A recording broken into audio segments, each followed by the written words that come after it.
एक मैं वीडियो देख रहा था, एक पास्टर साहब कह रहे थे कि ये जो चर्चेस पास्टर उन्होंने फजल है सियासी बंदों को बुला लेता है, मैंने कौन सा मिनिस्टर बनना है। वही डॉक्टर साहब जो पिछले दिनों मेरे खिलाफ बोल रहे थे, कामरान साहब भी मेरे साथ थे उस वक्त, दो बिशप साहब थे, वही एक डॉक्टर साहब। ऐसे कहता हूँ डंगर खोते दे उत्ते डॉक्टर लिख दो, खोता ही रहना है, खोता कभी डॉक्टर नहीं बन The सकता। donkey can never become a ठीक है, doctor. वो समझते हैं They think that कि ये पुलपट, this stage, इस पुलपट पर कोई पॉलिटिशियन नहीं खड़ा हो that सकता। no politician can stand on this stage. इस पुलपट पर सिर्फ पास्टर खड़ा हो सकता है। This stage is only connected to the pastor. ये पुलपट किसी पास्टर की मलकियत नहीं। लेकिन ये लोग स्टेज के ऊपर खड़े होकर पॉलिटिकली कैंपेन नहीं कर सकते।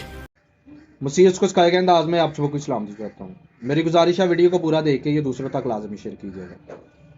जो आपने ये वीडियो देखी है आजकल सोशल मीडिया पर बहुत ज़्यादा वायरल हो रही है और हर जगह आपको चलती हुई दिखाई देगी। सबसे पहले मैं एक बात साफ कर देना चाहता हूँ कि मैं ये किसी पास्टर की हिमायत में वीडियो नहीं बना रहा, बल्कि बाइबल मुकद्दस में लिखा हुआ है कि तुम्हारा जवाब हाँ की जगह हाँ और ना की जगह ना हो। तो मैं बाइबल मुकद्दस को हुज्जत मानते हुए उसके मुताबिक अपनी राय पेश करने जा रहा हूँ। अब आपने 1 मिनट में अपनी राय ज़रूर पेश करनी है कि आप इस बात से सहमत हैं या नहीं। पास्टर अनवर फजल साहब ने जो अपनी वीडियो में बयान दिया है वो ये है कि चर्च जो है इसको हर कोई इस्तेमाल कर सकता है, ये हर एक के लिए बनाया गया है, क्योंकि ये हमारा नहीं है बल्कि खुदावंद यीशु मसीह का है।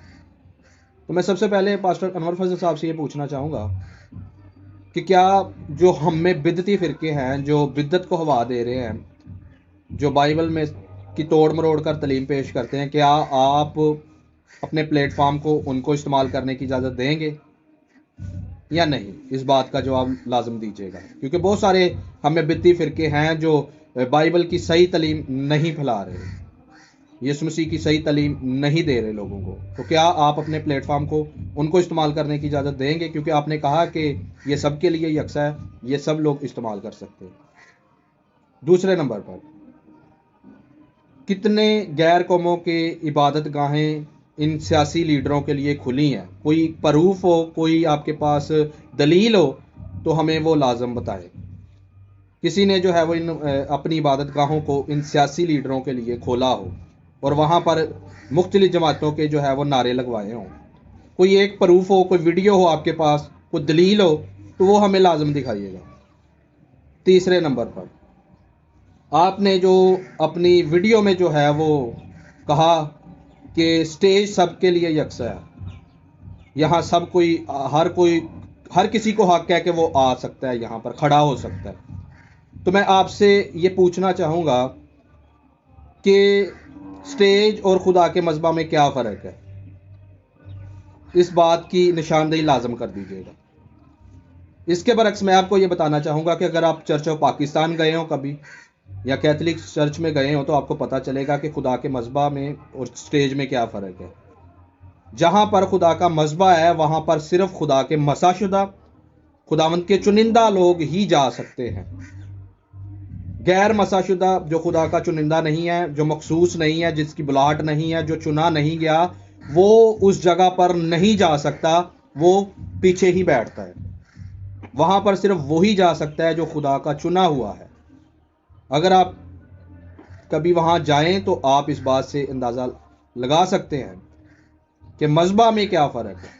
और जो लफ्ज़ आप स्टेज इस्तेमाल कर रहे हैं, स्टेज जो है वो सियासी सरगर्मियों के लिए इस्तेमाल होता है, वो जो है वो इबादत गाहों के लिए इस्तेमाल नहीं होता, खुदावंद की इबादत प्रस्तिश के लिए इस्तेमाल नहीं होता, बल्कि वो जो इस्तेमाल होता है वो ड्रामों के लिए, फिल्मों के लिए इस्तेमाल होता है स्टेज। तो जो खुदा का मज़बा है वो सिर्फ खुदा के मज़बा पर खुदा के चुनिंदा लोग ही जा सकते हैं। अगर आप अहदनामा कदीम से वाकिफ़ हो तो आपको पता चल जाएगा कि हैकल जब बनाई गई थी तो किस तरह से बनाई गई थी, उसके सहन में क्या क्या चीज़ें थी।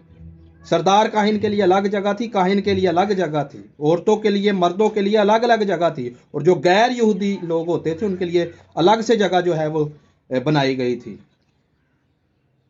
लास्ट पर मैं सिर्फ इतना कहूँगा दोनों खादमीन से कि आपके लोग फ़ैन हैं, आपको लोग सुनते हैं, देखते हैं, आपके लोग पीछे चलते हैं,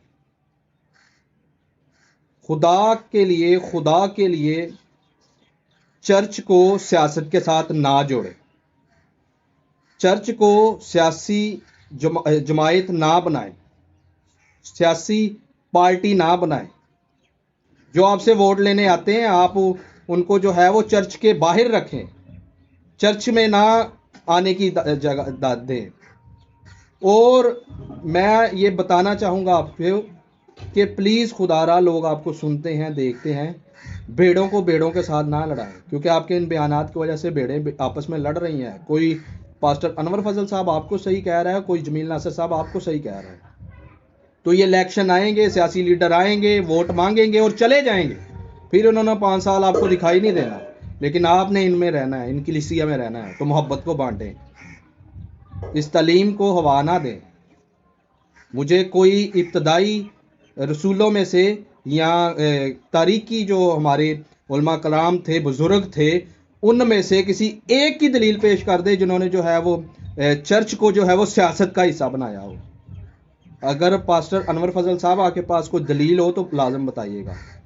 لاسٹ پر میں یہ کہوں گا کہ میں پھر دوبارہ یہی کہوں گا کہ یہ ویڈیو کسی کی حمایت میں نہیں بنائی گئی، بلکہ صرف یہ بتانے کی اس میں یہ کوشش کی گئی ہے کہ چرچ کو سیاست سے دور رکھیں، سیاست کو سیاست رہنے دیں اور چرچ کو چرچ رہنے دیں۔ جو لوگ چرچ کو سیاست کے ساتھ جوڑتے ہیں پھر وہ اپنا نام پرموٹ کرتے ہیں، اپنی پبلسٹی کرتے ہیں۔ کہیں ایسا تو نہیں کہ آپ لوگ اپنی پبلسٹی کر رہے ہیں سیاست کا نام لے کر؟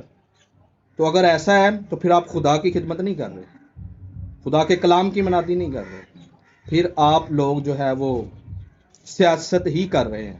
پھر آپ ہم یہ نہیں کہہ سکتے کہ خدا آپ کو استعمال کر رہا ہے، بلکہ آپ خدا کو استعمال کر رہے ہیں، بائبل کو استعمال کر رہے ہیں، بائبل کو سامنے رکھ کر اپنے اپنے ووٹ جو ہے وہ بڑھا رہے ہیں۔ کہ انور فضل صاحب کے ساتھ کتنے لوگ کھڑے ہیں اور جمیل ناصر صاحب کے ساتھ کتنے لوگ کھڑے ہیں۔ اس ویڈیو کو ضرور آگے شیئر کر دیجیے گا۔ Thank you, God bless you.